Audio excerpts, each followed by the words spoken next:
The first thing I realized was that I didn't have eyelids. Or rather, I couldn't feel them. I couldn't feel anything. I was floating in a dark, viscous ocean of nothingness. There was no up, no down, no cold, no heat. There was only the sound. Hiss. Click. Whoosh. It was a rhythmic, mechanical sound. A machine breathing for me. Beep. Beep.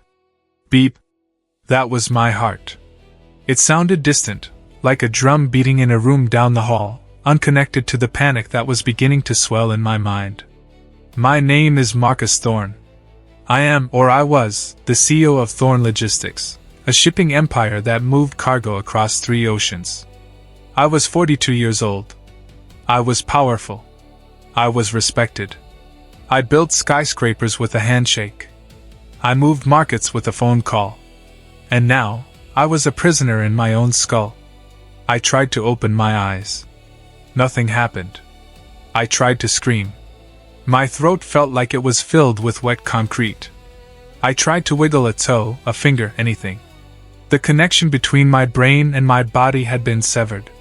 It was like shouting down a telephone line that had been cut hours ago. Panic began to rise. It wasn't a rush of adrenaline. It was a slow, cold tide rising in a dark cave. Was I dead? Was this hell? Just a consciousness trapped in the void forever? Then voices. They were muffled at first, like hearing a conversation underwater. But slowly, the fog in my auditory cortex began to clear. They sharpened into focus. Dr. Eris, his vitals are stable. But there is no response to the pain stimuli. Keep the ventilator at 40%. We need to monitor the swelling in the frontal lobe. The car accident was severe. The trauma to the brainstem suggests locked-in syndrome, or a vegetative state. It is too early to tell. A car accident. The memory flashed like a lightning bolt in the dark. Rain. Heavy rain on the windshield of my Aston Martin. The slick road on the way to the Hamptons. The headlights of the truck crossing the center line. The screech of metal twisting like paper. The darkness. I wasn't dead. I was in a coma. Marcus? The voice was soft. Perfumed. It smelled of lavender and expensive ambition. Elena. My wife. I felt a ghost of relief wash over my paralyzed mind. Elena was here. She would take care of me. We had been married for 5 years. I had given her everything. The penthouse on Park Avenue, the lifestyle, the art gallery she wanted to run but never actually managed. She loved me. She would be terrified. Is he going to wake up? Elena asked. Her voice sounded tremulous, tearful. The performance was perfect. It is unlikely, Mrs. Thorne, the doctor said gently. The Glasgow Coma scale puts him at a 3. He is completely unresponsive. He may breathe on his own eventually, but higher brain function. We just don't know. He is, for all intents and purposes, gone. Oh God, she sobbed. A loud, gasping sound. I wanted to reach out to her. I wanted to say, I'm here, Elena. I can hear you. Don't cry. I'm fighting. I'll give you a moment alone with him, the doctor said. The sound of rubber shoes squeaking on linoleum faded away. The heavy door clicked shut. Silence returned to the room. Just the hiss, click, whoosh of the ventilator. I waited for her touch. I waited for her to hold my hand, to whisper that she loved me, to tell me to come back to her. But the sobbing stopped. Instantly. It was like a switch had been flipped. 1 second, she was weeping the tears of a grieving wife. The next, there was only a sharp, annoyed exhale. Finally, Elena said. Her voice was no longer trembling. It was cold. Hard. Bored. He's been blathering on about hope for 20 minutes. I thought he'd never leave. I felt a spike of confusion that hit me harder than the accident. Who was she talking to? Is the door locked? A male voice asked. It came from the corner of the room. I recognized that voice. It was smooth, confident, and horribly familiar. Stefan. Stefan was my CFO. My chief financial officer. My best friend since college. The man I trusted with the keys to my vault. The man who stood next to me at my wedding. It's closed, Elena said. I heard the click of heels approaching my bed. Look at him, Stefan. He looks like a wax figure. God, all those tubes. It's disgusting. He smells like iodine and failure. My heart rate monitor sped up slightly. Beep beep beep. Careful, Stefan warned, moving closer. I could smell his cologne, Santo 33. The same cologne I had bought him for his birthday last month. The monitor. Oh, please, Elena scoffed. It's just reflexes. The doctor said he's a vegetable. Lights are on, nobody's home. He's gone, Stefan. We won. Won? Not yet, Stefan said. We need the signature. The merger with Omnicorp is on hold until the CEO signs off. If he dies intestate or stays in this limbo without a power of attorney transfer, the board will freeze the assets. We won't get a dime. It will be tied up in probate court for years. I have the papers, Elena said. I heard the rustle of stiff paper. The divorce papers. And the updated power of attorney. We just need to facilitate the process. Divorce? I screamed in my mind. The word echoed in the cavern of my skull. Divorce? You serve him the divorce papers, Stefan instructed, his voice low and clinical. Under the prenup clause 4b, if one party is incapacitated for more than 30 days, the spouse gains temporary control of the marital assets to maintain lifestyle. It was a clause his lawyer insisted on to protect him. The irony is beautiful. So I serve him, Elena laughed softly. I literally put the papers on his chest. And then, Stefan's voice dropped lower. We use his thumbprint to authorize the transfer of the Cayman accounts. Then, we let nature take its course. In 6 months you pull the plug. You play the grieving widow. We sell the company. We move to Monaco. My brain was screaming. It was a primal, terrified roar. My wife and my best friend. They weren't just cheating on me. They were plotting a coup. They were standing over my broken body, planning to rob me and then kill me. I tried to tell him, Elena said, her voice dripping with venom. I tried to tell him he was working too hard. I tried to get him to sign the trust over to me last month. But he was so stubborn. The company is my legacy, Elena. Ugh. He was so boring, Stefan. You have no idea how hard it was to pretend to love him. His laugh, it was like nails on a chalkboard. You did good, babe, Stefan said. You put up with it. Now we get the payout. I heard a wet, smacking sound. They were kissing. Right over my bed. Right over the tubes keeping me alive. Let's do it, Elena said, pulling away. Get the ink pad. I felt a weight land on my chest. It was a stack of paper. The divorce papers. Heavy. Final. Here you go, darling, Elena whispered into my ear. Her breath was warm, but her words were ice. Happy anniversary. I know it's a few days early, but I got you exactly what I wanted. Freedom. She grabbed my right hand. My limp, lifeless hand. Hold it steady, Stefan said. Don't smudge it. The bank scanners are sensitive. I felt something cold and wet press against my thumb. Ink. Okay, Marcus, Elena mocked. Just sign right here. There's a good boy. Sign your life away. They pressed my thumb onto the paper. Once. Twice. 3 times. I focused every ounce of my willpower, every neuron in my brain, on my hand. Move, I commanded. Make a fist. Scratch her. Do something. Nothing. My hand was a dead fish. I was a passenger in my own murder. Done, Stefan said, examining the paper. The assets are unlocked. We are officially rich. And single, Elena added. They laughed. They actually laughed. Let's go, Stefan said. The doctor might come back. We need to file these with the lawyer before close of business. Goodbye, Marcus, Elena said. She patted my cheek. It wasn't a caress. It was a slap. Don't hurry back. Honestly, if you could just let go tonight, it would save us a lot of paperwork. The door opened and closed. The silence returned. I was alone. I was divorced. I was robbed. And I was trapped in a box of darkness, screaming into a void that no one could hear. Time lost its meaning after that. It could have been hours, days, or weeks. The darkness was absolute, broken only by the terrifying routine of hospital life. I spent the time categorizing my hatred. I built a filing cabinet in my mind. One drawer for Elena. One drawer for Stefan. I replayed every interaction, every I love you, every business meeting where Stefan had smiled and nodded. I saw the red flags I had missed.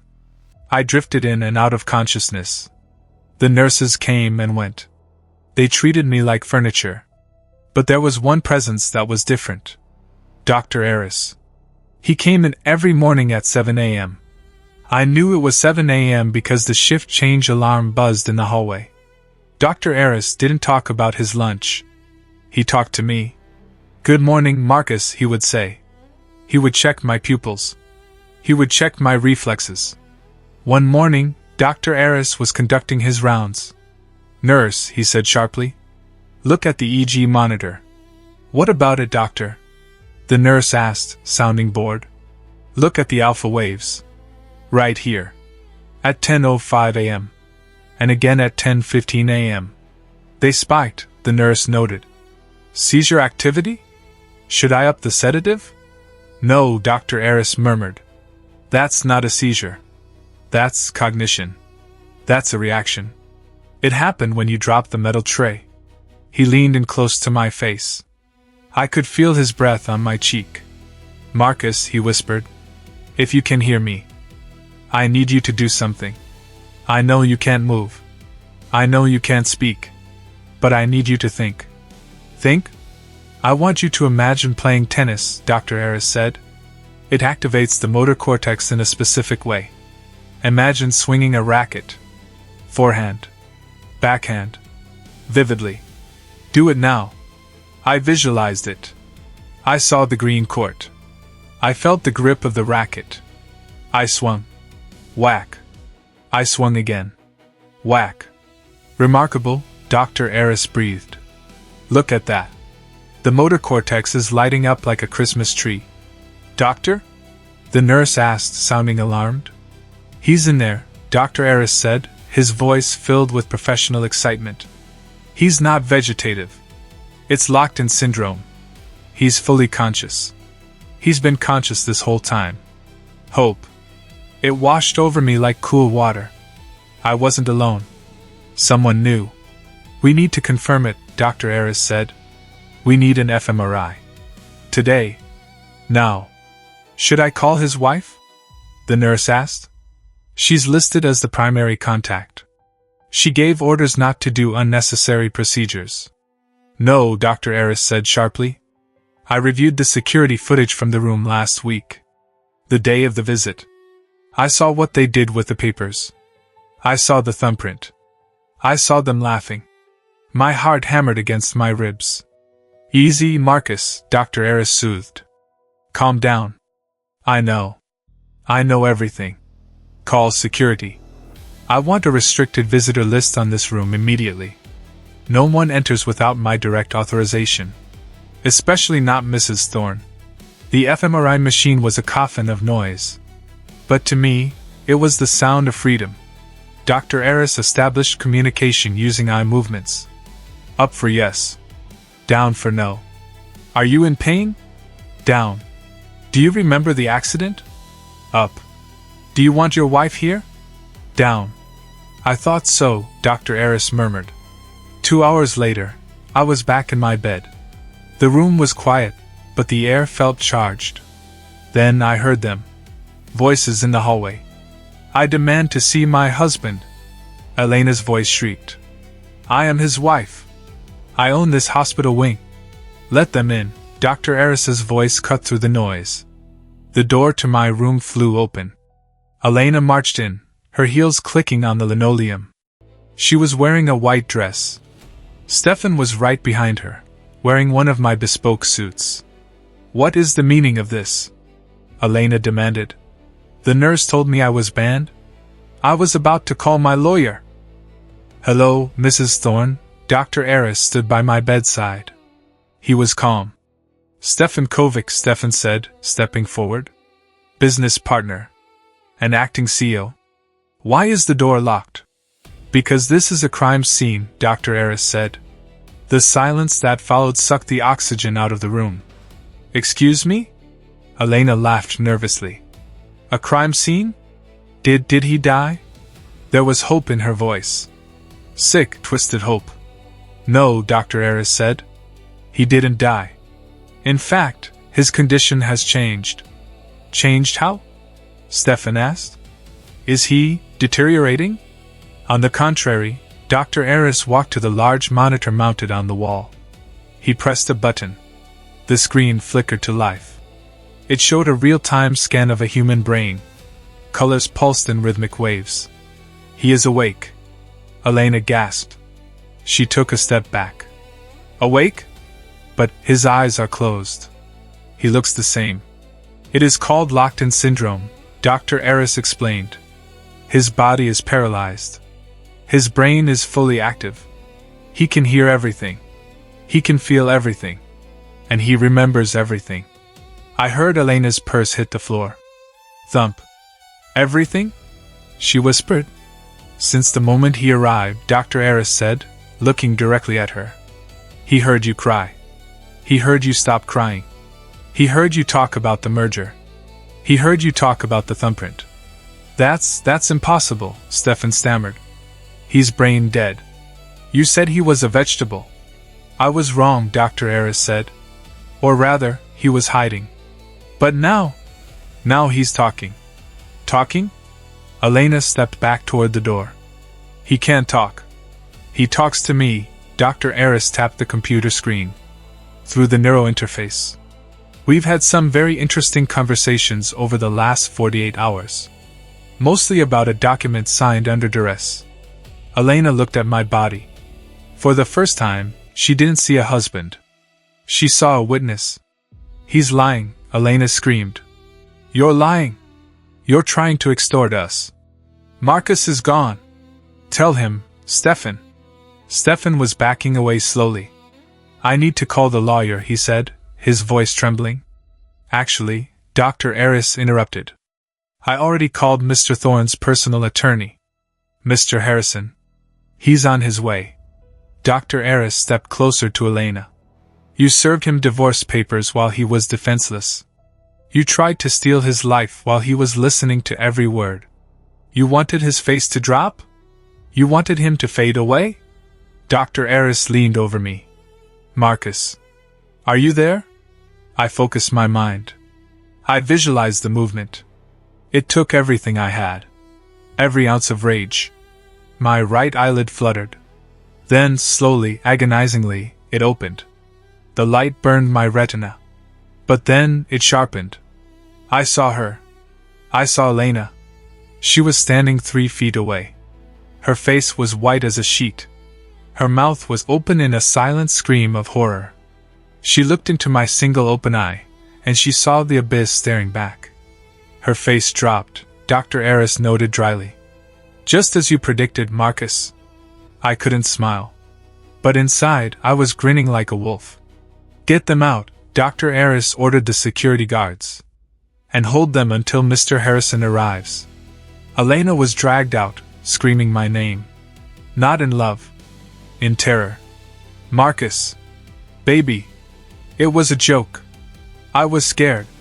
Marcus. The door closed. Dr. Eris looked down at me. Rest now, Marcus, he said. We need to get you moving. Revenge takes energy. The months that followed were not a recovery. They were a resurrection. If the coma was a prison, rehabilitation was a torture chamber. I spent 6 months in a private facility in Switzerland, hidden away by my lawyer, Mr. Harrison, and Dr. Eris. The public story was that I was still vegetative, slowly withering away in a hospice. This was a calculated lie. A lie designed to make Stefan and Elena comfortable. To make them careless. Every day was a battle. Learning to swallow was a victory. Learning to twitch a finger was a triumph. The pain of atrophied muscles stretching back to life was blinding, but it was nothing compared to the pain in my chest where my heart used to be. I didn't use painkillers. I used hate. When my legs shook and failed on the parallel bars, I pictured Stefan sitting in my office chair. I pushed myself up. When my speech was slurred and incoherent, I pictured Elena signing those divorce papers. I forced my tongue to shape the vowels. Dr. Aris was with me every step. Don't let them know, he warned me constantly. When you go back, they need to think you are weak. They need to think you are broken. A predator only reveals his teeth when his jaws are around the throat. By the 8th month, I could walk with a cane.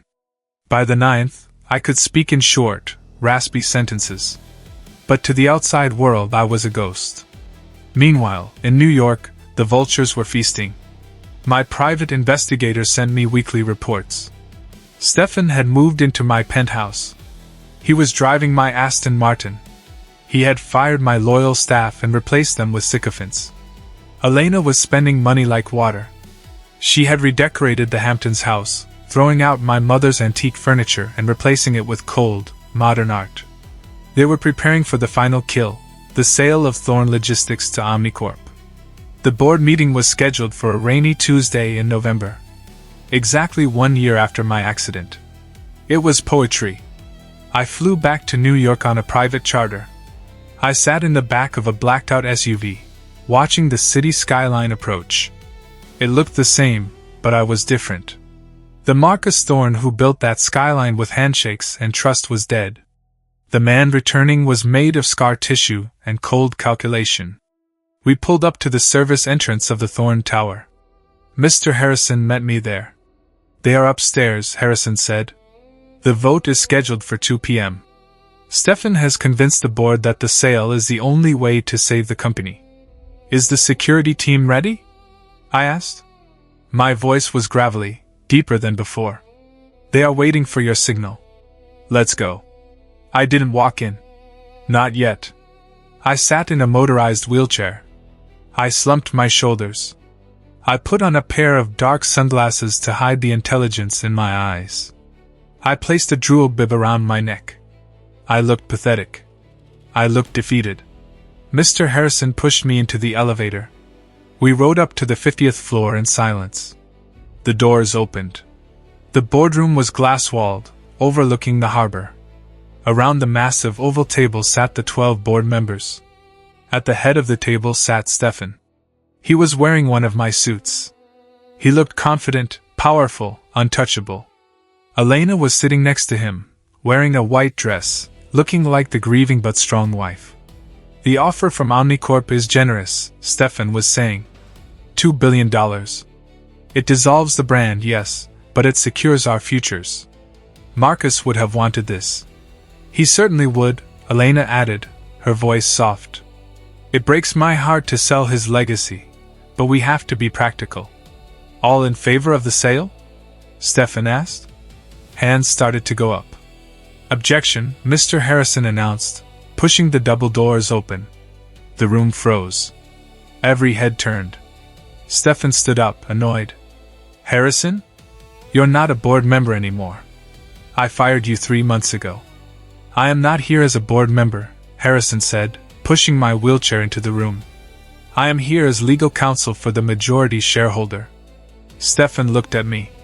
He laughed. You brought him here? Stefan scoffed. Look at him. It's pathetic. What is he going to do, drool on the merger agreement? Elena looked away, disgusted. Harrison, get him out of here. This is cruel. He doesn't know where he is. Actually, Harrison said, locking the wheels of the chair at the opposite end of the table.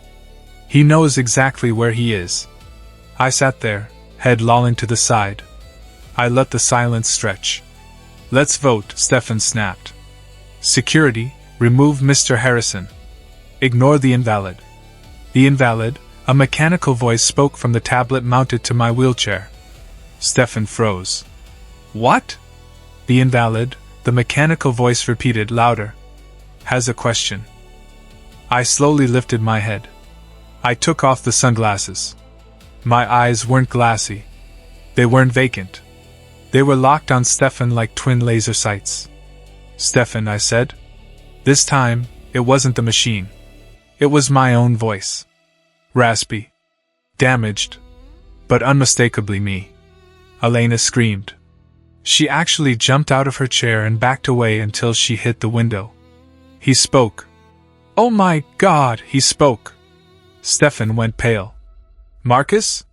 This is a miracle." He tried to compose himself. "Buddy, you're back. We didn't know." "Sit down, Stefan," I commanded. Stefan sat. He looked like a puppet whose strings had been cut. "You are trying to sell my company," I said, every word a struggle, every word a hammer blow. We were saving it," Stefan stammered. "We thought you were gone." "Protecting?" I reached into the side pocket of the wheelchair. My hand shook slightly, but my grip was iron. I pulled out a blue file folder. "I have been awake for 9 months," I said. The color drained from the faces of the board members. "I heard you in the hospital room," I continued, looking at Elena. "I heard you complain about my breathing. I heard you kiss him." Elena began to sob. "Marcus, no. You were hallucinating." "And I felt the ink," I said. I opened the folder. I pulled out a blown-up photograph. It was a forensic scan of the divorce papers and the power of attorney document. "This is the document you filed," I said. "And this is the thumbprint authorization." I pulled out a second sheet. "And this," I said, "is the report from the FBI Forensic Laboratory. It proves scientifically that the thumb was pressed by another person. It proves the hand was inert. It proves fraud." "Fraud?" Stefan whispered. "An attempted murder," I added. "Murder?" Elena shrieked. "We never touched you." "You tried to pull the plug," I said. "Dr. Aris recorded the request you made last week. To terminate life support due to lack of funds. While you were wearing a $50,000 Cartier necklace purchased with my corporate card." I pressed a button on the wheelchair armrest. The audio played over the boardroom speakers. Elena's voice filled the room. "Just do it, doctor. He's a vegetable. The money is running out. We need the life insurance payout." The boardroom was deadly silent. The board members looked at Elena with pure revulsion. "That's enough," I said. The doors opened again. 6 federal agents walked in, wearing windbreakers that said FBI Financial Crimes Division. Stefan tried to run. 2 agents tackled him before he made it 3 steps. He went down screaming. It was her idea. She made me do it. Elena didn't run. She collapsed. She sank to the floor, weeping. "Marcus, please," she begged. "I love you."